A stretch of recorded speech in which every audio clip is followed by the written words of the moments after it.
Before going to sleep, I thought I'd go and check the cobweb one more time. The questioner was at the door. I gave him the usual answers.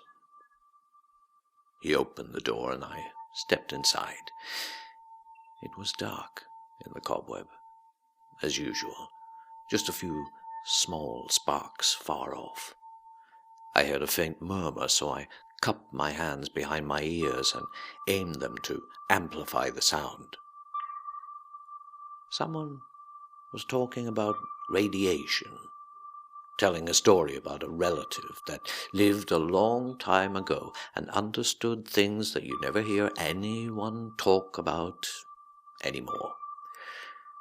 There was a sharp crack, and a small fireball flew across the field. I heard a laugh. Someone asked whether this relative was in an institution, and asked if the one who told the story was locked up somewhere or on drugs. More laughter. The one who told the story didn't answer.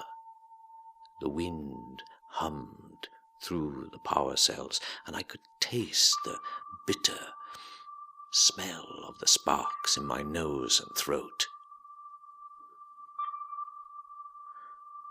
I felt slightly dizzy, a heavy feeling. It's always like this, but I can't just be completely alone all the time. There are a lot of others here, like me, waiting to hear each other, to be able to say something. But we never do, because someone always mocks us first, and our attempts just produce a few sputtering sparks, and then the connection is cut off. I myself tried mocking once, but I was sick for 3 days afterwards, throwing up, diarrhea, a very low feeling. I decided to try to patch up the situation by telling a very personal, beautiful story the next time I was in the net. The response was complete silence. No one answered in any way. Not even any of the little answering sparks that follow almost anything you say in the web. I didn't talk after that. Nowadays, I just stand in the middle of the dark and watch, waiting for something. Somebody asked about a wheelbarrow. No one mocked them, because they were far away from the center of things. Someone answered, but the message was so long and complicated that the question was forgotten. Finally, the one answering linked to a thread that led to a protected area that you had to pay to enter. I went back to the door, asked permission to leave, and was once again outside.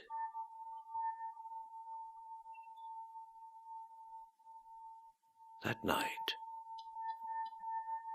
in the dream zone, stiff witches' hairs were growing on the chin of an old friend of mine, and her nose was shriveling up into a small, round ball, and her whole head looked like it had been lying under the ground for a long time, half rotted.